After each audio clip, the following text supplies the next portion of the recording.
Can you believe it? I stood there, helpless, watching my cherished Victorian home, my sanctuary, crumble into a pile of ashes, while that smug HOA neighbor, Karen, sipped her overpriced coffee like she just won the lottery. She thought she'd finally beaten me in this ridiculous war she'd started. Oh, how little she knew. I'm a federal judge, with the power to dismantle every single thing she's built her petty empire on. But here's the question that haunted me. How far would she dare push me before I dropped the bombshell of my true identity? Tell me, where are you reading this? From drop a comment below. That morning had begun so peacefully, just like any other. Picture this, me, sipping my steaming coffee on my grandmother's century-old porch swing, the one she'd rocked me on as a child, watching the sunrise splash glorious pinks and oranges across the sky, illuminating the vibrant purple trim of our beloved Victorian. Then, out of nowhere, I spotted her, Karen Thompson, strutting like she owned the world. There she was, power walking straight toward my mailbox, clutching an envelope in her perfectly manicured hands like it was some priceless treasure. I'd seen that look before, that steely determination during those insufferable neighborhood meetings she'd started hosting at her gaudy, newly renovated McMansion next door. My stomach twisted into knots as she dropped that envelope into my box and lingered. Oh, she lingered, snapping photos of my front yard with her phone like some wannabe detective. My grandmother's roses were bursting with life, their wild, untamed beauty practically mocking Karen's obsessively trimmed boxwood hedges. I could feel it in my bones. She despised every single free-spirited petal swaying in the breeze. When I opened that envelope, my jaw dropped. She'd called it an exciting opportunity, a formal invitation to join her shiny new HOA, complete with a glossy brochure flaunting rows of identical beige houses and matching mailboxes. Can you imagine? The membership fee was a whopping $5,000 plus $350 every month in dues. But that wasn't even the worst of it. No, what made my hands tremble with rage was the attached list of mandatory property modifications. Get this, they demanded. I strip away all non-approved paint colors, including my grandmother's precious purple trim that she'd painted with her own hands, rip out her heritage rose garden for some bland, approved vegetation, and brace yourself, take down the antique wind chimes that had lulled me to sleep every night since I was a little girl. How dare she? Through my window, I watched Karen saunter back to her house, phone pressed to her ear, her voice dripping with that fake sweetness that made my skin crawl. Yes, I just delivered the final invitation. She'll have to join now. Her house is the last holdout on the street. She chirped, as if she'd already won. Once we get her property in line, this neighborhood's value will skyrocket. That evening, I couldn't take it anymore. I grabbed that ridiculous invitation and marched over to her house. Her doorbell chimed, of course it did, we are the champions, because Karen clearly thought she was the queen of everything. She opened the door, sporting a neighborhood watch captain badge pinned to her chest, her lips stretched into what she probably thought was a warm smile, but looked more like a crocodile sizing up its prey. "I've reviewed your invitation," I said, keeping my voice steady, years of courtroom experience kicking in. "I need to decline. This house has been in my family for 3 generations, and I'm going to preserve its historic character. Thank you very much." Her smile vanished faster than free donuts at a police station. "You don't understand," she snapped, leaning in so close I could smell her overpriced perfume. "This isn't really an invitation. The HOA's already registered. Your property's surrounded by members you have to join." Oh, but I was ready for her. I whipped out the property maps I'd spent the afternoon researching. "Actually, you're wrong," I said coolly. "My deed predates any HOA agreements. I have 0 legal obligation to join. 20 years of legal know-how had taught me to always come prepared." Karen's face turned a shade of red I didn't even know existed. "Listen here," she hissed, dropping the sugary act entirely. "This neighborhood's changing. progress is happening. If you don't get with the program, things might get tough. Accidents happen to houses that don't meet code, you know. Citations pile up. Fines add up. I locked eyes with her, unflinching. Is that a threat, Mrs. Thompson? She stepped back, pasting that fake smile back on. Of course not. I'm just worried about your property values and safety. Old houses like yours? So unpredictable, electrical issues, structural problems. Wouldn't it be awful if something happened just because you wouldn't modernize? Behind her, I caught her husband peering out their window, phone in hand, his stance radiating menace. My gut churned. I gave her a polite nod and turned to go. But then her voice sliced through the air. 1 week, she shouted after me. You've got 1 week to rethink this before the HOA board meets to discuss enforcement options. As I walked home, I noticed unfamiliar faces staring from their windows. Karen's HOA cronies, no doubt.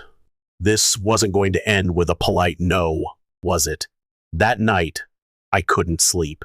I hauled out my ladder and installed security cameras all around my property, making sure every inch was documented. I'd learned to trust my instincts years ago, and right now they were screaming, Karen Thompson was only getting started. What I didn't realize then was that this wasn't just about property values or that gorgeous purple trim. In my 30 years of wrangling tough cases and tougher people, I'd never met anyone like Karen. As I drifted off to the soft tinkling of my grandmother's wind chimes, I had no clue. This was the start of a battle that would turn my world upside down, or that my precious Victorian would be its first victim. But oh, Karen had picked the wrong enemy. She just didn't know it yet. The next morning, I jolted awake to Karen's shrill voice piercing the calm. Look at those hideous purple trims. They're ruining our property values. I peeked through my curtains. Can you believe this? And there she was, leading a pack of HOA minions on what they called a morning inspection. My heart sank like a stone as I watched them snap photos of every corner of my grandmother's beloved home.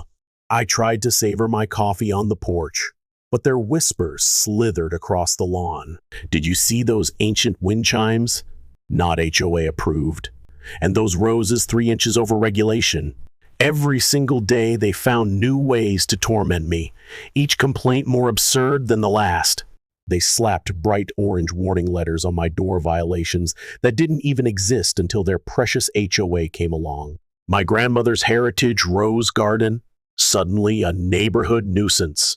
That authentic Victorian purple trim, the one tourists used to snap pictures of, their number one enemy. One Tuesday morning, I caught Karen measuring my grass with a ruler. Yes, a ruler. 11.5 inches. She crowed to her lackey, Barbara, who scribbled like her life depended on it. That's 3.5 inches over code. I stepped outside, coffee in hand, cool as a cucumber. You're trespassing on private property, I said, firm but calm, keeping my judge status under wraps. Karen just smirked, and snapped more photos. Then the harassment got downright creative. They'd send landscapers roaring in at 7 a.m. sharp on Saturdays, their mowers and blowers blaring loudest right by my bedroom window. Anonymous complaints to code enforcement, weekly torture. Every time I'd show the officials my property's historic status papers, watching Karen stew from her window, her face twisted in fury. Next came the psychological warfare. Oh, they were relentless. Karen started holding HOA meetings in her driveway, right outside my home office. I'd hear them muttering about how some people were dragging down the neighborhood, how certain houses needed to be dealt with for the greater good. My security cameras caught their petty games, letting their dogs treat my yard like a toilet, then gasping in fake shock when I showed the footage. Oh, my precious Bentley would never. Karen would cry, clutching her pearls, while her giant golden doodle left yet another stinking gift on my lawn. The breaking point hit during their annual block party. Naturally, I wasn't invited. I could hear Karen's loudmouth blabbing about revitalizing the neighborhood. Some older properties, she declared, shooting a pointed glance at my house, just don't fit our community vision anymore. That's when I noticed her minions snapping pics of my foundation, whispering about structural concerns. Did they think I wouldn't notice? I stayed calm, though, I was a master at that, documenting every letter, every photo, every anonymous complaint, filing them like the evidence they were. When they aimed blinding security lights at my bedroom windows, I just added light pollution to my growing stack of proof. My grandmother always preached patience, and as I watched Karen's crew get cockier, I knew timing was everything. That night, poring over my security footage, I froze. 2 HOA board members were sneaking around my property line markers, whispering about easement rules. What were they plotting now? They had no idea I'd spent my career facing down people who thought they were untouchable. As I flicked off my porch light, watching their shadowy huddle in Karen's driveway, I wondered how long should I wait before unleashing the storm I had brewing. Then came the night I'll never forget.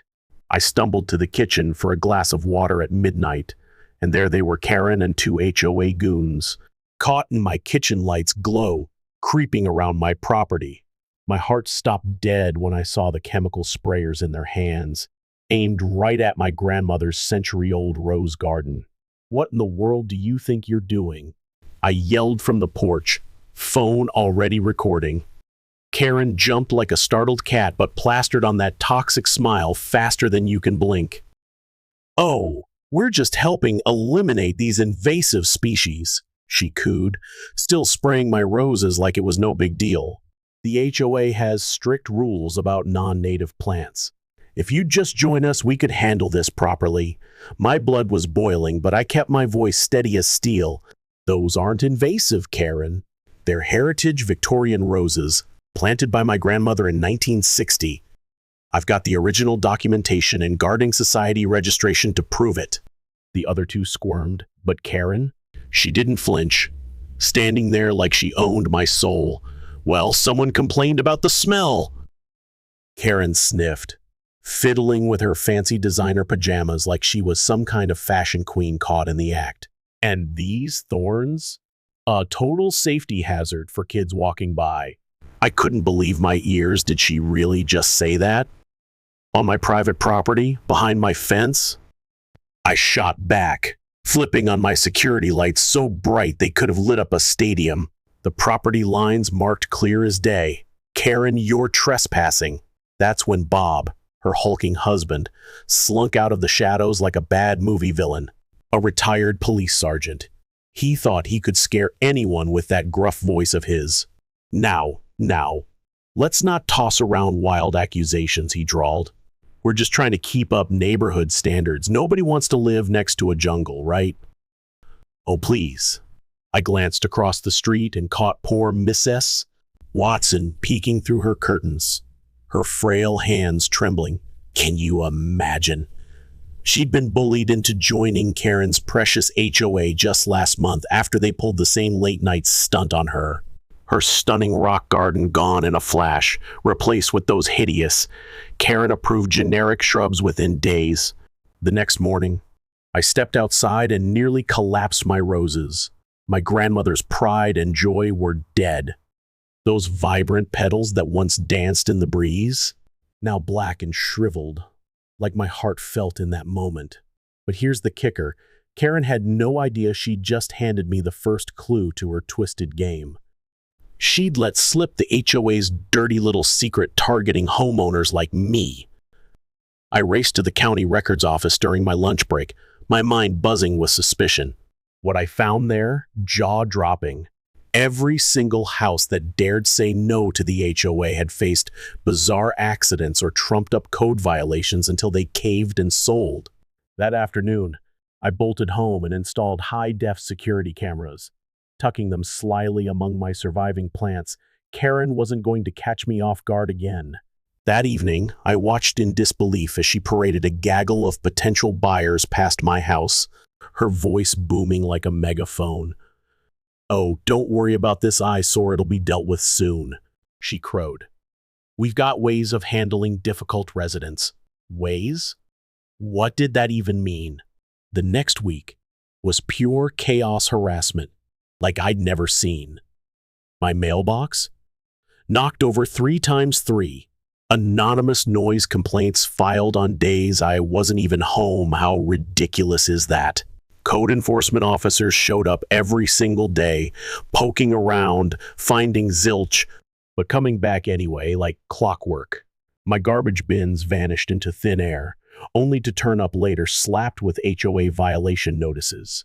I documented every outrageous move, building my case bit by bit, quiet as a mouse.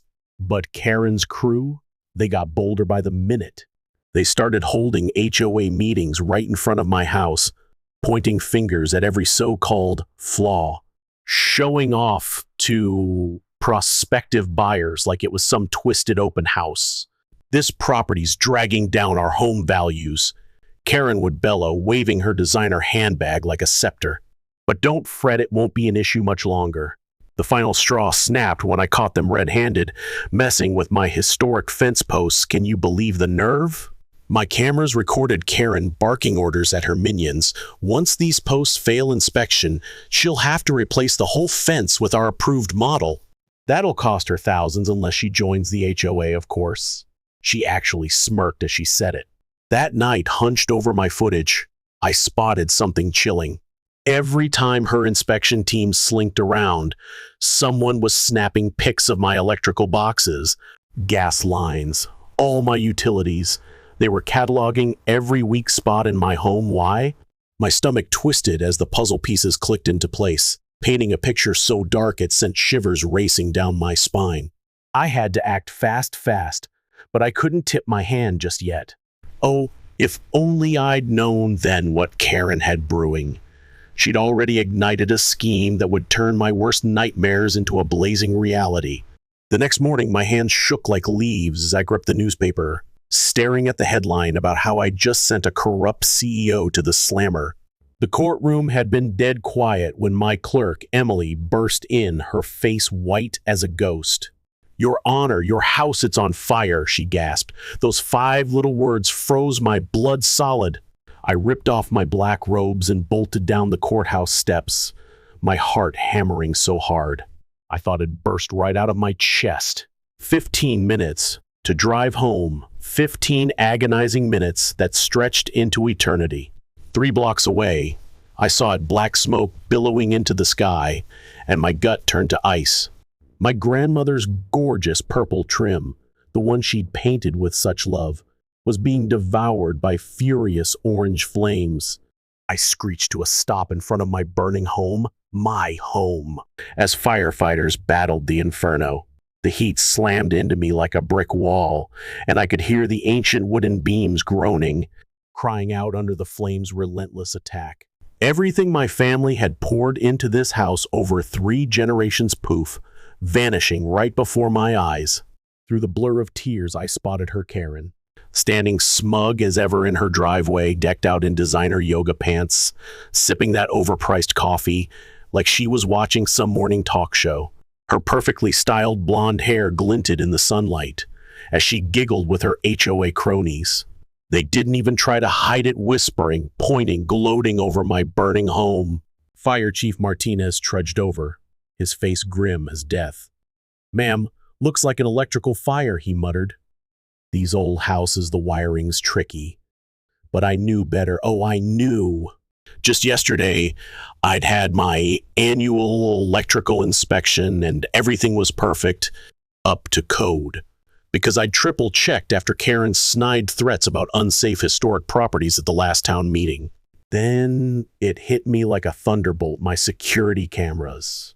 I fumbled for my phone, hands trembling so bad. I could barely swipe, and nothing. The screen was blank. They'd stopped recording at 3 a.m. 4 hours before the fire roared to life. Coincidence? No way. As I stood there, watching my home dissolve into smoke, memories flooded me, baking cookies with Grandma in that cozy kitchen, laughing in the garden at my law school graduation, stepping into my robe for my first day as a judge, all turning to ash because I wouldn't kneel to Karen's HOA demands. Through the crowd, I locked eyes on 2 familiar creeps, Bob Johnson and Mike Peters. HOA board members slinking around like they belonged. But their shoes, those distinctive work boots from my footage last week when my roses got trashed, were smeared with fresh mud. Or was it ash? My blood boiled. Karen strutted over, her face dripping with fake pity. "Oh, this is just terrible," she cooed, emphasizing terrible like it was a performance. "If only you joined our HOA, we've got such strict safety rules. But you were so stubborn about keeping things historic." She sneered that last word like it was filth, taking a slow, deliberate sip of her coffee. I bit my tongue till it bled. Not yet. Not yet. I couldn't show my cards.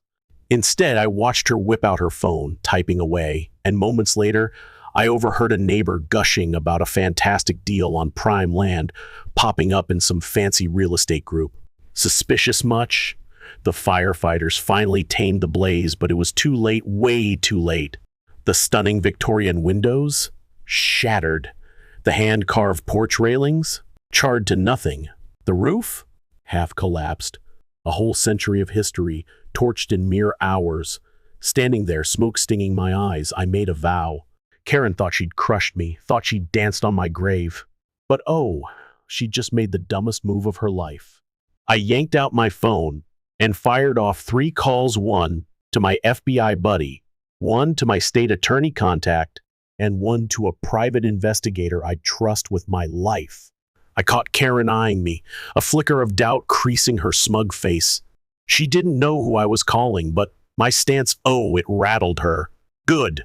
Let her sweat. My house might be rubble, but my power? It's all about justice, baby. As the sun climbed higher, I scooped up a scorched scrap of that purple trim. Grandma always said, "You've got to lose it all to find the strength to fight back." And staring at Karen's gloating mug one last time, I knew my next move. But first, how deep did this HOA corruption run? Standing in the ashes of my grandmother's legacy, I turned my grief into a blazing purpose. While Karen pranced around, spreading lies that I'd torched my own place for insurance cash, I was unraveling her whole rotten empire, thread by sneaky thread. My first big break? My law school pal, now a real estate sleuth, uncovered something wild. Every house that burned in our county over 5 years ended up sold to the same shell company, owned by guess who? Karen's sister-in-law. My hands shook as I dove into property records, each page screaming a pattern too perfect to be chance. I hired a pie who tracked down former neighbors, their stories. Carbon copies of mine. Join the HOA or face hell harassment, then accidents or fires. Most sold for peanuts to Karen's crew. One old man sobbed, recalling his family photos lost in a shady garage fire the day after he said no. Heartbreaking. Then, a shocker, Karen's ex-assistant treasurer reached out through my lawyer. Over coffee in a hush diner 2 towns away, she slipped me a USB drive packed with 5 years of HOA financials, her hands quaking as she spilled how Karen forced her to fudge the books, threatening to expose her undocumented status. The files? Hundreds of thousands in sketchy cash dumps after each accidental fire. Sleepless nights later, I connected the dots. Karen's husband wasn't just a retired cop. He'd been the fire investigator, rubber stamping every suspicious blaze as an accident, pocketing insurance millions. Can you believe what my security cameras caught? Not just the arsonists sneaking around in the dead of night. No, they'd recorded weekly meetings at Karen's house, packed with slimy real estate developers drooling over blueprints to bulldoze our historic homes and slap up luxury condos in their place. One of them, get this, actually bragged about bribing city officials to tweak zoning laws once they'd snatched up enough properties.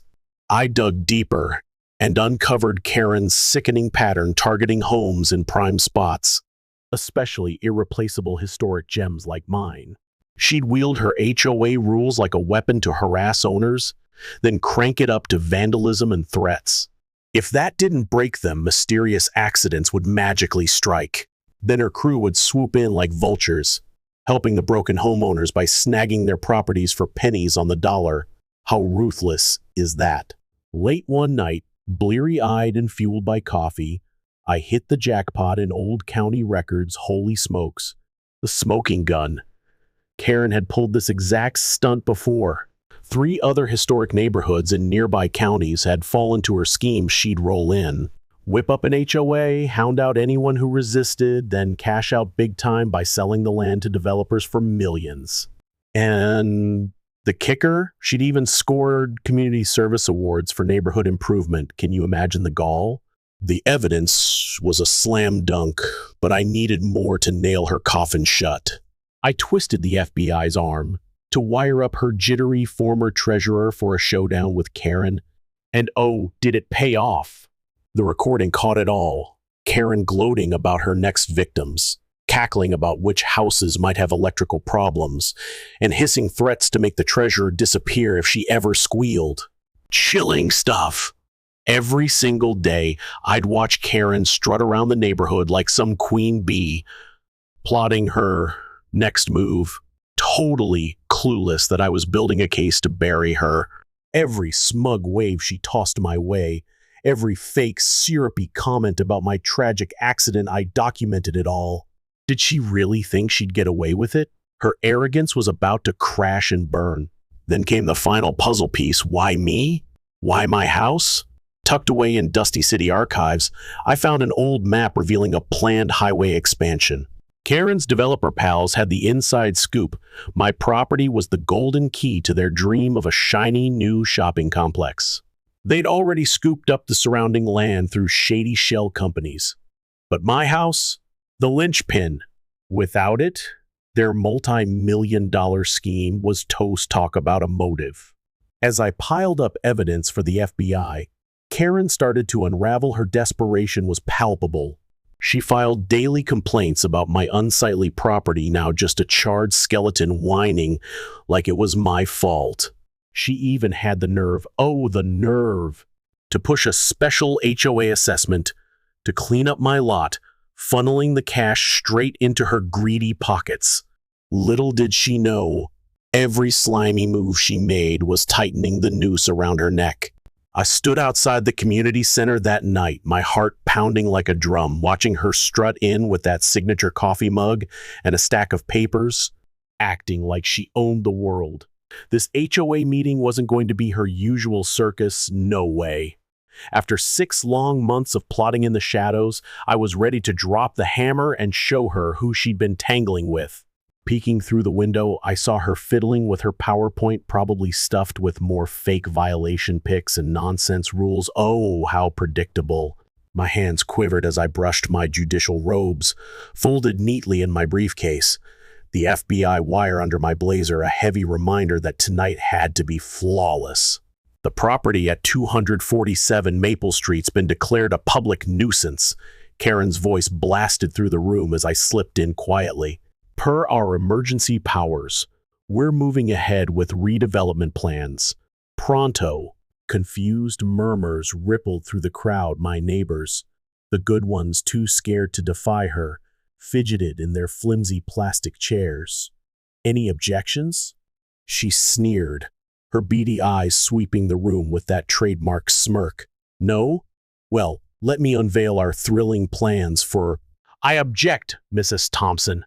I boomed, slicing through the tension like a blade. Every head whipped toward me as I strode down the center aisle, my heels clicking on the linoleum like a war drum. Karen's smirk faltered just for a split second before she plastered it back on. Well, finally here to surrender, she taunted. Your burned-out Rex and eyesore were doing you a favor, really. She sipped her coffee, flashing that same smug grin she'd worn, while my house went up in flames. I reached into my briefcase, yanking out a thick folder bam. Actually, I've got some evidence of my own, I said, slapping photographs across the table. These security stills show you and your bored cronies on my property the night of the fire. Funny timing, huh? Her face twitched. Oh, she didn't like that. Those could be anyone, she sputtered. You can't prove. Oh, but I can. I fired back, pulling out more papers, wham.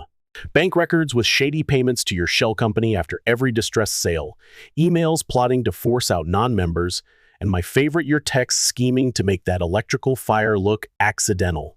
The room exploded in gasps and whispers. Chaos! Karen's hands shook, coffee sloshing over her mug's rim. This is absurd. You can't barge in with these crazy claims. I'll sue you for defamation. That was my moment. I dove back into my briefcase, unfurling my judicial robes with a flourish dramatic as heck. Federal Judge Sarah Martinez, I declared, slipping them on as Karen's face drained of color, priceless. Presiding over case 2025 CR 142 United States versus Thompson et al., a RICO probe into corruption, fraud, and conspiracy.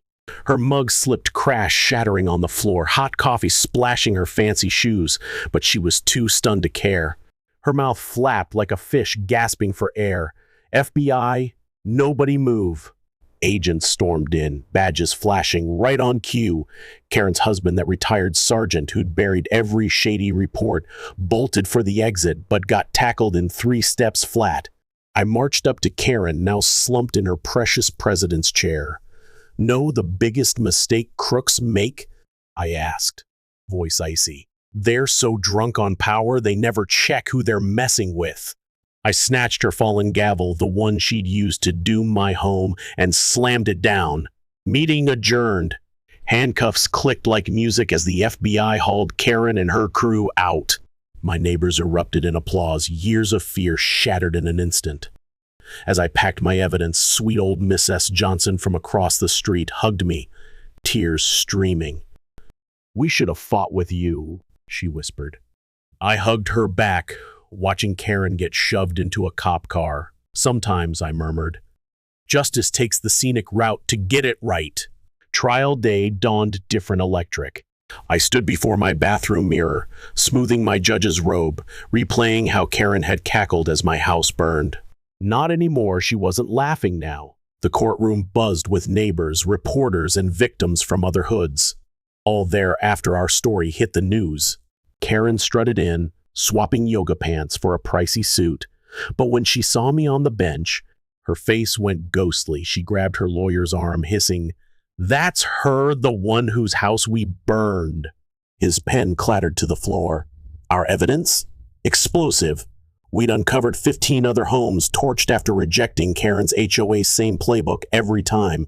Harassment, vandalism, fire. They'd scoop up the ruins cheap through her brother-in-law's shell company, millions raked in. We rolled my security footage. The courtroom gasped as Karen and her goons doused my grandmother's rose bushes with gasoline at 2 a.m. Karen shook her head, mouthing no as her voice blared. Once it burns, she'll have to sell. Then the twist her husband flipped. That retired sergeant spilled it all, how they targeted homes, picked victims, bribed officials' loyalty. Couldn't save him from the truth. Karen shrieked liar, so loud the bailiff dragged her out. One by one, victims stood Mrs. Rodriguez, sobbing over lost family photos. The Patels, mourning their grandfather's ashes. Each tale shrank Karen in her chair. That designer suit couldn't mask her terror. My verdict rang out steady, 25 years for Karen, 15 for each board member. Their faces screamed. They finally got it. Money couldn't dodge justice. She tried a lame speech about protecting property values, but I shut her down same way she'd silenced me about Grandma's roses. 6 months later, I'm watching workers finish my rebuilt Victorian purple trim, gleaming just like Grandma's. The rose garden sprouting from one surviving bush, resilient. Like me. Karen's house? Sold to fund victim payouts, now a sweet immigrant family lives there. Kids playing where she once snapped pics of my violations. We've got a real community now, no HOA, just neighbors helping neighbors. Block parties in my garden yesterday. Miss S. Rodriguez brought empanadas and restored photos. Her daughter salvaged, pure joy. Folks thanked me in my garden not as a judge, but for facing bullies. The news ran a follow-up how we turned Karen's reign of terror into a tight-knit haven. The Patels host our meetings in their lush backyard, beautiful. I keep Karen's shattered coffee mug on my courthouse desk, a trophy from when she realized who I was. It's a reminder justice might crawl, but it lands hard, just like Grandma said. Now, I sip coffee in my rose garden, sunrise glowing through my perfect purple windows, knowing the sweetest revenge is rebuilding something even more stunning than what was lost.